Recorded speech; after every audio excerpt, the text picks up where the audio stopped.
What's up, branders, branding enthusiasts, and anyone really just interested in branding in general?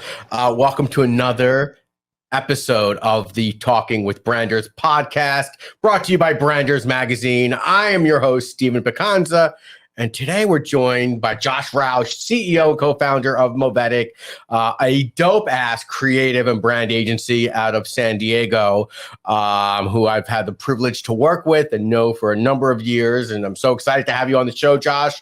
How are you? What the hell's going on? What's new? Awesome, man. Well, first off, thank you so much for even having me. And yeah, nice to meet everybody here. And just want to say thank you again for having us. And yeah, everything's pushing. Still can't even believe it's the end of April. And a lot of big things are happening, man. Excited to run into that today. Yeah. So you're based out of San Diego, Southern California. How big is the team? Tell me a little bit about the size of the team and what's your unique sauce? Yeah, perfect. So yeah, give a little bit of context. Grew up in San Diego, specifically in Encinitas. That's where our shop's located. There's 10 of us on staff. We're a very multidisciplinary branding studio, very focused on hyper creativity when it comes to strategy, brand, web, and content. Those are our pillars. And yeah, just very fortunate to work with clients all across the US from B2B to B2C. Yeah. The thing that I always enjoy about you, Josh, and I've known you for so many years, right? And I remember specifically you and I were in Boston together, and we went on like this epic walk throughout the city for like hours, right? Yes. We were there for a client workshop, but you just have like this Socratic method to you, right? Like you just ask so many questions, and that's always been like, as a brander and as a strategy guy myself, right? Like we have to ask questions, the why behind the why behind the why. Why are you like that? That's such a good question. Well, I mean, I think for a lot of reasons, right? I think innately a lot of people have a voice and have a very positive message that they want to spread, right? Also, I feel like there's a level of expectation with a lot of people where they might have a wall up. And I think it's exciting when people see the power and the positivity of their own story. So for me, I've just always been really intrigued with this idea of understanding who a person is and really telling that authentic voice and story and tone. Just because, especially in today's day and age, there's just so much competition out there. There's a lot of different brands kind of competing for the same space, whether it's shelf space or digital space, you name it. I think it's just really important to drill down to who they are. And I think just from a young age, I've just always been very intrigued with this idea of, learning who people are and then really being compelling with telling their story. Branding is like really psychological, right? Like we tried to get into the psyche of our audience, of our customers, and you definitely are able to do that, especially with some of the brands that we're going to talk about later, specifically Crocs and Screwball. I mean, two brands that are polarizing in their own sense and a little disruptive, and that's, I think, what really makes a compelling brand these days. So outside of those two, who's doing it right today? Like what brands out there are doing it right, and why? Yeah, this is such a big topic in conversation because I think there's a lot of polarizing companies at the moment. I think innately we have, the Airbnbs of the world that are pushing a lot more brand focus, a lot more of a branding play, right? And historically in that space, a lot of people are maybe doing a lot more lead gen, direct response advertising. So they're kind of pushing out in that space. I'd say, I mean, a huge move this year or last year with the CEO of Patagonia just really being super purpose driven. So we're seeing a lot of, I think, movement in regards to that. And then also alternatively, I think we're seeing a lot of momentum and push in the high fashion space. Just some of the big brands from LVMH are just really, I think, compelling and bringing in, a lot of different depth and personality. And that's something that I think, you're asking earlier about, where things are shifting and kind of what we love to do. For me, it's just always been the depth of a brand and like really understanding like what are the layers of a company and then how can you effectively relate. And I think that's, kind of, I'm sure we'll go into it, but I'd say that's just such a big telling sign of Crocs today. They're just really resonating with Gen Z, the current demo, and you can even look in culture how much they're relating. And I think the brands that are doing that are the ones that are really setting themselves up for long-term success. You touched on like three things that we're gonna that are just like boom, boom, boom. Like the first one was purpose. You brought up Patagonia, and having worked on purpose marketing, purpose advertising, right? Brands have to walk the walk, right? They can't just talk about it, right? You can't just, the thing with that in my opinion, and that could be completely wrong. Like Patagonia does it well because they live it every day, and every ad that they put out, every message they put out, even their products are just living that purpose. And so when the CEO puts out a statement that we are now owned by Earth or whatever that statement was, yeah, it's aligned. What really pisses me off about brands is like brands that are just saying it but not following through, right? They're just saying, oh, we're a purpose-driven company because they know that, purpose-driven brands demand more market share than non-purpose-driven brands, whatever the hell that means. So what do you do when, like, if a brand were to approach you and say, hey, and try to force feed purpose-driven marketing down their audience's throat, but like their business practices don't necessarily align to it? Like, what's your pushback? That's such a good point, and I think that's really our responsibility, I think, as branders, right? Because at the end of the day, when you asked earlier about the different level of questions, I think it's important for us to understand who we're going into business with as well, right? So when we ask these questions of what's your business model, what's your sales, what's your revenue, right, and kind of going down the triage of an effective business, you really need to understand that, right? And that's why I think I've become super passionate about what I do, is because to me, it's not like, hey, we're just going to become a purpose-driven brand because that's trendy or that's huge, or hey, let's put a nonprofit, let's bolt it on and kind of be X, Y, and Z company. To me, it fires me up to understand, like, well, what even drives them to do what they do, and what does that purpose look like? And everybody's purpose does not have to be equal. It doesn't have to be the same as everybody else. And I think that's truly our responsibility as a brander, to ask all those questions, dive in, and be like, hey, like, I understand this is what you want to do. It sounds like a lofty goal, or it sounds like something you want to do, but at the end of the day, this isn't who you are. And if we really want to get buy-in, we need to find something that's unique and back to, as you always love to say, your true north. Yeah. Yeah. Well, like Crocs, you're working with Crocs, what's the scope? Like, how are you working with Crocs? Yeah, so we work with them on a bunch of different levels. So, we work with them on content, and what I mean by that is just campaign work, photography, videographer, product lifestyle stuff. And so we just effectively, whenever they have, especially a brand of that magnitude, there's always launching new products, whether it's traditional, out of home, in store, retail, you name it. They just need a ton of assets all over. And I think it's really important to always create a brand and create a campaign that's kind of centered around them. Their big thing is come as you are, right? And that's kind of their main mantra of a brand in regards to their pillars. So, for us, we just, we work with them of all different levels. We've kind of traveled all over shooting content for them. But really, at the end of the day, we're really here to help, align with their brand and then push out content that resonates with the target demo. And that content, like more like organic social content and kind of TikTok style, like reels and like 6-second, 15-second, 30-second type of spots. It's actually the gamut.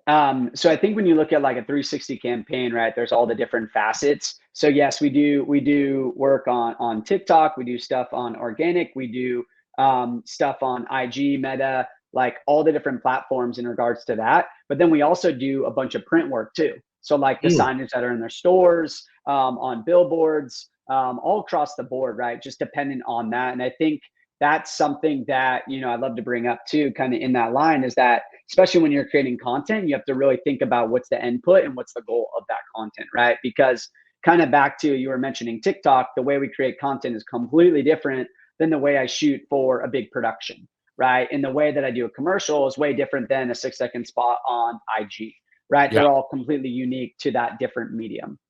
Yeah. I mean, we live in the age of personalization, right? So everything one size does not fit all. And it hasn't for a number of years. And that kind of becomes like the recipe for how brands can kind of transcend time, right? It's like, it's personalized to the platform, to the that specific audience at that moment of time.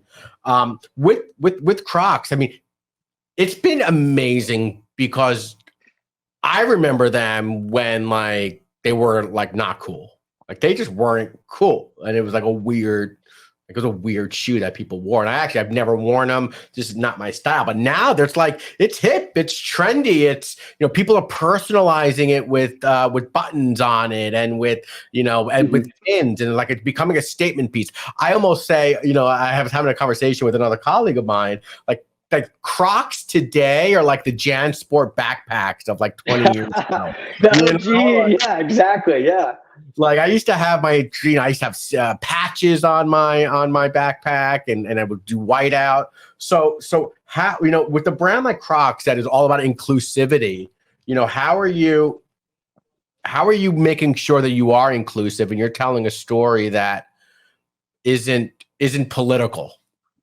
Yeah, I mean, first back to that point, I think the Crocs team and organization and leadership has just done a phenomenal job with kind of really elevating this brand, right? Absolutely, I think for years and years, there's definitely a perceived connotation of what it is to now what it is right now. And I think they've just, when you go back to the era of personalization and inclusivity and all those different things, from my point of view, they created a product that's not just like single, but it's like dual, like it's very like dimensional, and it's tying back to the consumer, right? So when you have the gibbets, right, that innately let them be who you are, you're really opening up a bigger sweet spot instead of saying like, hey, we have 1,000 SKUs of all the different colors, we have 1,000 SKUs of these different things. Oh, by the way, choose that. Oh, and then put gibbets on that create you and who you are.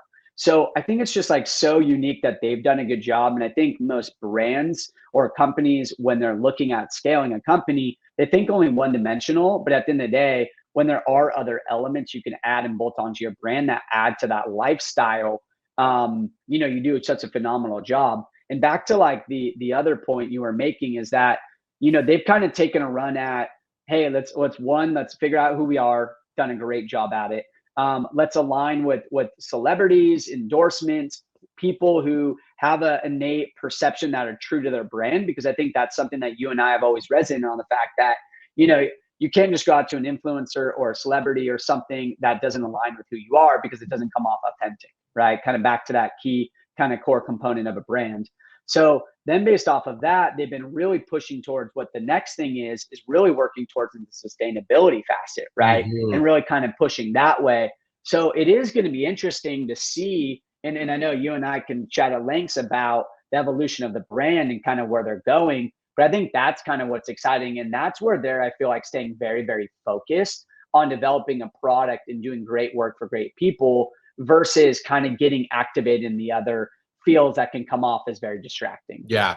Brand extensions could be dangerous for brands, could be great for certain brands if they're mature enough, if they have the right audience at the right time. But you see it all the time. Brands that are too quick to branch out and do other things, oftentimes, it comes back to that idea of focus, right? Following that one course until success.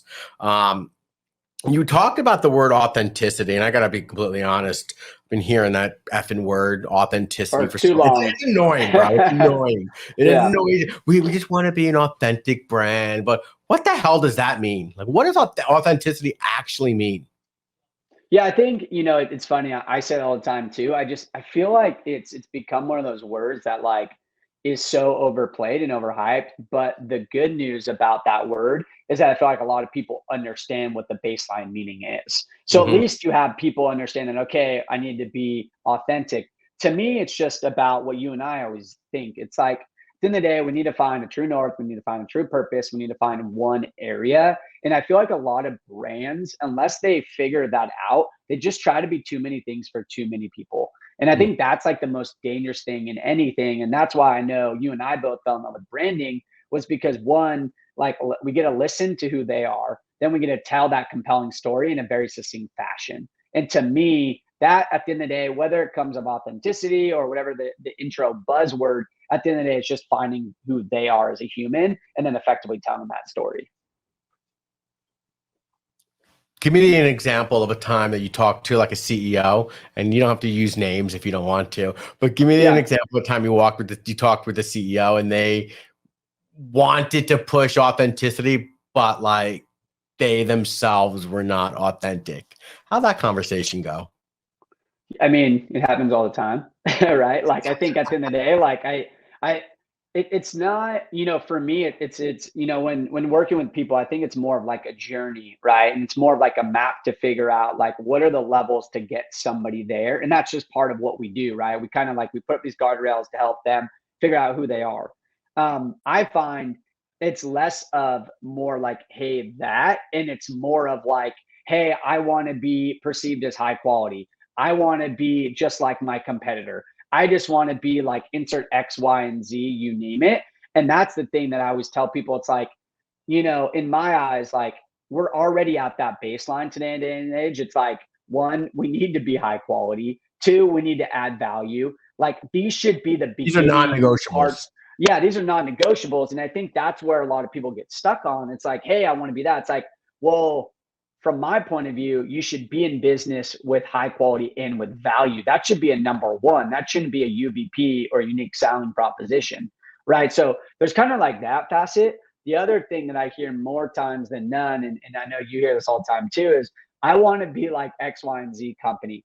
I want to be like my competitor. And it's like, man, Now, like everybody wants to be like Apple. Let's just be real, right? I We're all in mean, business to be like Apple.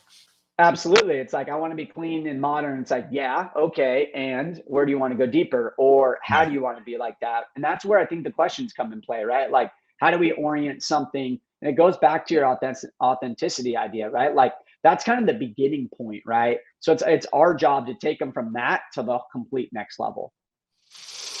It is such a journey, and it's a journey that is always full of peaks and valleys.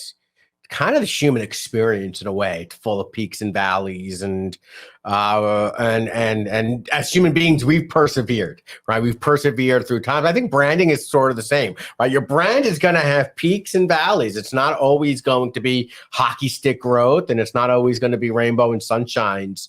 So for a brand to persevere in today's business environment, are there certain outside of being authentic, are Yep. there certain, things that a brand needs to do to persevere and to almost become timeless? Like that's how I want to work with timeless brands. How does the brand become timeless? Yeah. And I think that's such a good point. I mean, to me, it's always been around this idea of like, why the hell are you doing what you're doing? And like, Mhm. you and I always love, whether it's a tagline or a living line, to me, those are truly the mantras that keep people rocking and rolling, right? So, aside from this is who I am, this is how I look, whether it's a brand ID, a visual ID, verbal ID, all the different components that come with developing a brand, it's more about the why, but then giving them a mantra into their why, right? So, to give an example, for us, our biggest thing has always been this idea of like igniting the ambitiously bold. Ignition comes to like moving, idea to completion or idea to concept and kind of pushing that through, making it a reality. And then the bold is just like the idea of like people we want to go after. But then what keeps us going has always been our tagline to stay moving, right? And you talk about perseverance, you talk about ups, downs, you name it. When we created the brand, it was equally about us as it is for the people that we work with. So when you're looking at how do you make a brand timeless or how do you keep it going, it's truly a set of values that are Mhm. aligned with the executive team, the leadership, and the employees that you hire on that carry those set of values. So when you are in a moment of a hard time in your organization, or unfortunately have to lay off people, or you have to make huge, big changes, at the end of the day, you know why you're doing what you're doing, and a set of values are really there to guide you to that next big move. That's so important. It's a and I love, you guys, Movetic, your agency, it's, the stay moving, this idea of, the ambitiously bold. I mean, that's who I want to work with. And I know that's who you want to work with. But what about when you have a client that's not bold and they're not courageous? And, would you say no? Like, will you be like, not now? You could come Well, back to me when you find your courage. yeah, Cowboy I mean, Ryan. yeah, I think that's that's just such a like, we have that for a reason, right? I think it's important to align with people that carry the same values. And really, at the end of the day, if somebody doesn't carry the same values, right, like we're just not a good fit, right? And I think that's the most important thing of all different levels is that like that's the truth, right? Like going back to like branding and who we are, and like especially I know you and I always jive on the fact that like if you can't think big or if you can't get your mind to go there, then they're just not a good fit for us Yeah. because to really go big and think big, you have to have a level of like risk tolerance, right? And not everybody's very risk adverse, right? I feel Yeah. like you and I are absolutely on that pendulum of like, we want to be bold, we want to be different, we want to see those different things. And I know, especially with you, you've worked with very risky, bold type of brands in your DNA, right? And that's created very compelling but really true to the core work, right? Yeah. And if a brand doesn't carry those values or doesn't want to do that, then we're just not a good fit. And I feel like you probably echo that same sentiment. No, no, no, totally. I sometimes fantasize about like telling, brand managers off. You know what I mean? Like, in my mind, I would love the app, like celebrity death match, but like have like in there, have a brand that you just want to like kind of beat up so they can like think about it differently and like, find their courage. I fantasize about that. Is that weird? No, no. I think it's Um, just it's just one of those things though that like it comes down to leadership, it comes down to the time, it comes down to culture, and I think that's yeah, a big part of when you are developing a brand or when you're creating an ecosystem for it. You can do the best work in the world, you could do certain things, but like if it's not integrated in culture or it's not at that level that like it's relatable, then why are we doing what we're doing and what's the level of impact that we're truly trying to have. And I think we're going through such big issues with like a lot of M&As, a lot of chapter 11 bankruptcies. Like there's just a lot of different things that are happening at the moment with very big legacy brands, right, that are falling by the wayside. It's kind of like what happened to Sports Authority. Now it's having to Bed Bath and Beyond. right, I right. could go on and on and on and on. So what happened to Bed Bath and Beyond? Why they fail in your perspective? Oh, well, I mean, I think for a lot of reasons, right? And I think there's a lot of reasons that, like, at the end of the day, we probably won't know whether it's an OpEx standpoint or it's a level of like, hey, like a retail point of view. I've always been a big believer that if you're going to own a company and you're going to own IP and you're going to have your own products, it's very risky to have a retail store that relies on other partnerships, whether it's a Yeah, wholesaler, it's a retailer point of view. And I just feel like when you have, let's just call it shelf space, and look at Target. Let me use them as a puller because I think yeah, Target's done a phenomenal job, right? Over the years, Target has not only raised price, they've leveled their premiumness, they've leveled their brand, but they've started creating mini sub brands inside their overarching ecosystem. So they're not relying on third party companies that they're working with. So there's that I think really hit home to me at least. And two, obviously, I mean, the big elephant in the room is always Amazon, right? So you have yeah, Amazon that's completely coming down. And then there's a level of store innovation, right? And to me, just like sport, and this is one level of judgment, right? Sports Authority and Bed Bath and Beyond have looked the same for the last 30 yeah, years. yeah. So it's like what's inspiring about that? And you and I talk about inspiration all the time. And it's, do you want to live and breathe your brand? If so, you need a very experiential storefront if that's what you're trying to do and communicate at that level. And Definitely. everybody is just so transactional. I think brands are expecting people just to buy. And it's like, dude, like it doesn't work that way anymore. You need to have a true relationship. And I think that's a big component of what happens. I think Bed Bath and Beyond is always. I loved shopping there, right? Like it was one of those things, the wife and I on a Saturday. Let's put on our Saturday best clothes and go to Bed Bath and Beyond. Yes. I always went into the Bed Bath and Beyond, and I was always hoping for not just the bed and the bath, but I wanted the beyond. I wanted that experience. I wanted, I'm all about retail experience. I mean, I spent so many of my years in experiential. Like, you don't go to Bed Bath, especially now. It's just so whitewashed and blah.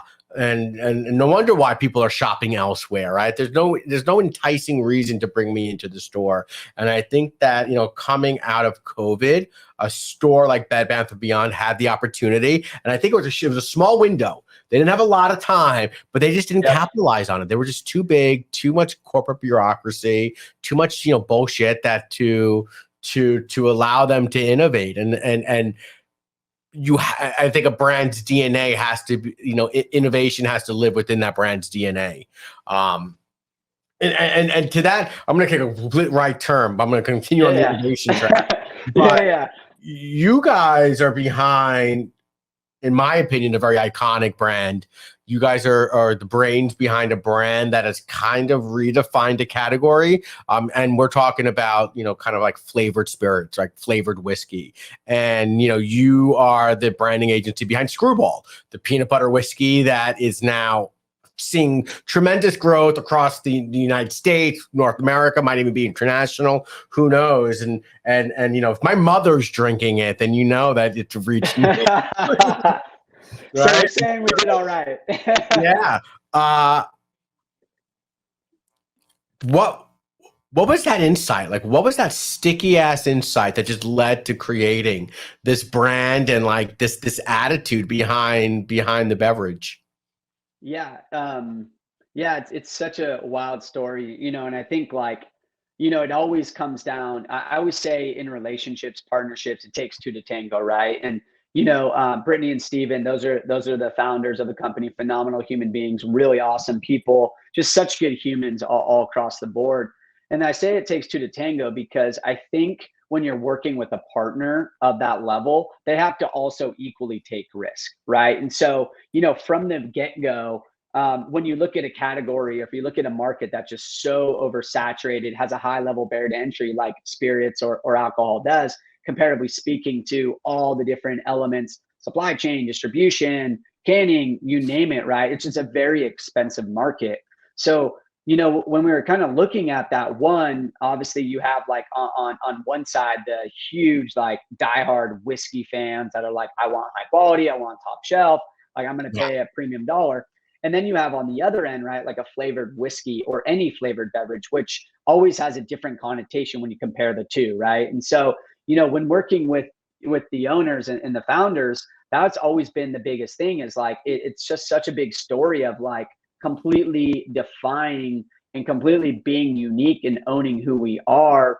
And sure, we could have at one level easily been like, oh, we're a whiskey company, let's look and feel like a whiskey company, let's do that, let's hit on those airs. But for us, it was so much deeper than a story of being a misfit, being a rebel, being a unique person who didn't feel like they felt like they aligned in culture. And I think, back to the beginning of it, when we were all chatting around it, the founders and the people who are so awesome behind the brand, everybody, even us, we're all unique rebels in our own sense. So when you ask like, creating a story and creating these things, right? Like that's truly where everybody's an oddball, right? And that's what it comes back to, this idea of like a black sheep, right? And a black sheep is, the person who does not fit in culture, fit in a subgroup, you name it, but has these awesome voices and angles of where they want to go.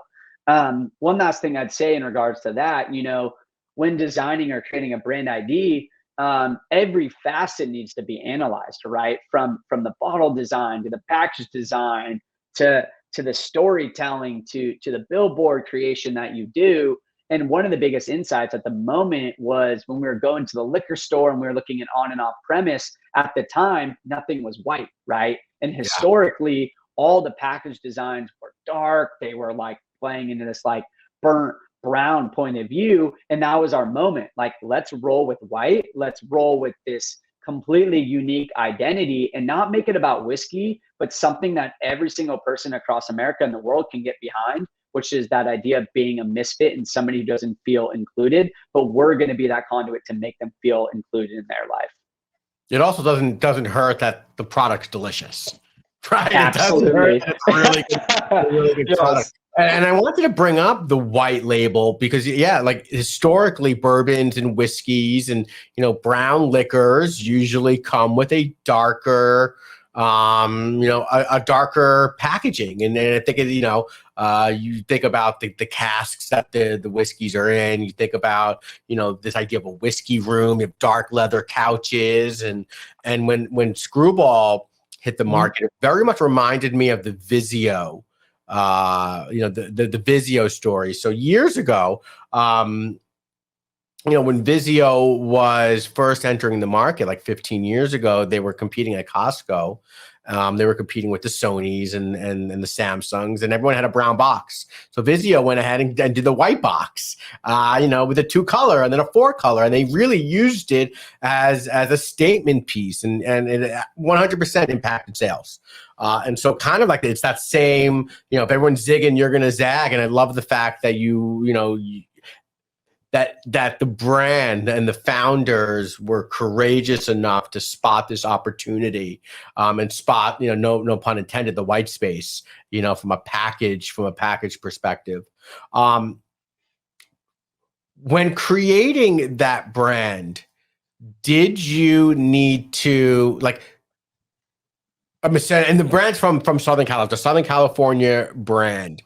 Did you, from a strategy perspective, were you approaching like the brand strategy from a hyper local SoCal point of view, or did you design the brand already thinking about mass distribution? Yeah, I mean, I think, you kind of have both, right? Because, anytime you create a brand, you try to find, like, at least for me, I try to find like 3 to 4 things to kind of hang your hat on as like a UVP. And then I try to find that one main, kind of mantra there, Will. I think, when we were looking at it, one thing that like I think that there's a lot of value in is like doing, a little bit of a sample of like customer data and like chatting with people who love the product, like just like what you were saying, right? Like, the product was delicious, right? To me, that should be a baseline point of view in business, right? So, the product was unbelievable, but next level, they had just completely unique flavor in regards to that, which is just phenomenal.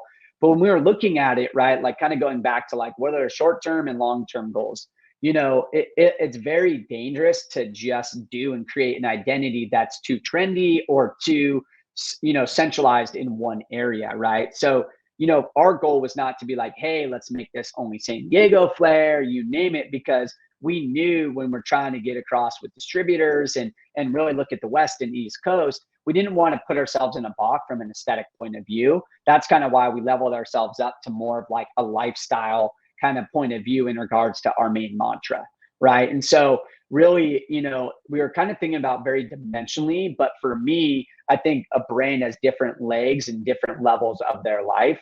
And so for us, it was more about like, hey, let's find the main MO and then let's design towards that versus being like, hey, we're only going to create an SD brand because at the end of the day, that's not going to have the longevity that we wanted to do.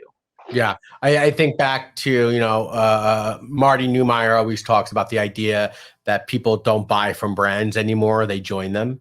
And I love that idea when you talk about creating a lifestyle or creating, a culture around the brand and a brand like Screwball that really celebrates the individualism and the uniqueness that everyone has.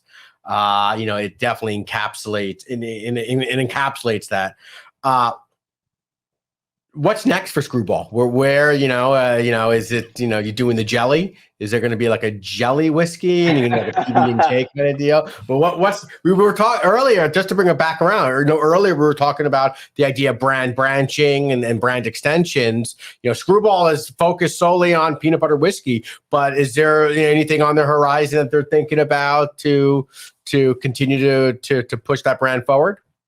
Yeah, I think one of the, it's interesting kind of going back to it. And I know what's so cool is you've kind of been there since day one watching this brand grow. And I think a lot of people in San Diego have, right? Because this brand switched, I think, in my head from, a story that was not just about, a new product or a new product line, but it became about a community, right? It became about a subset of individuals who have worked really hard their whole life in San Diego and they've seen it grow, right? And I think that's been, at least for my end, a big trip, right? Like I've been all over the US and being sent like, videos or this or that or people watching it.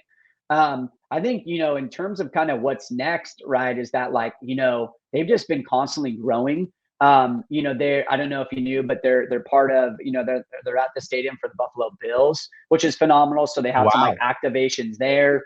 They have some strategic partnerships that they're all across the US. And Cool. really just activating a lot of like on and off premise. They Yeah. also came out with this like kind of like half shot, which is super badass. It's like the small shot that's Like a super little, unique and a little fun. nip, we call them, right? Like a little nip. Yeah, yeah, it's Maybe we can perfect, add part man. of the podcast. Yeah, so I think that's kind of what they're working on in the horizon Cool. is just like how can they continually, affect more people in such a positive manner, Kind of right? double Of down. whether it's double down, give back, find ways to be unique and continually ride the brand. But So yeah, cool. it's been pretty crazy to see what's been happening lately with that brand. So cool. I mean, between Crocs and Screwball and all the other, brands that you're working with, I love following your journey, Josh. I love collaborating with you, and I'm, always thrilled to have these great deep dive conversations. Well, that's the end of this show. Josh, love having you on as a guest. We're going to have you on back, at a later time. Tell everyone where the hell you live on the internet, your URLs, your social handles, and if anyone wants to, comment on your awesome office setup in the background, how they can do so. I love that. Yeah, well, thank you again for having us. And really, as a brand. So kind of back to that, we're themovetic.com. That's where you can find us, consistent across all the handles with Movetic. So at Movetic. And yeah, just definitely feel free to reach out. Just very fortunate to be here and just excited to tell more and more compelling brands that truly relate in culture. Cool. That is our episode for this week on Talking with Branders, brought to you by Branders Magazine. Until next time, we'll see you. Peace out.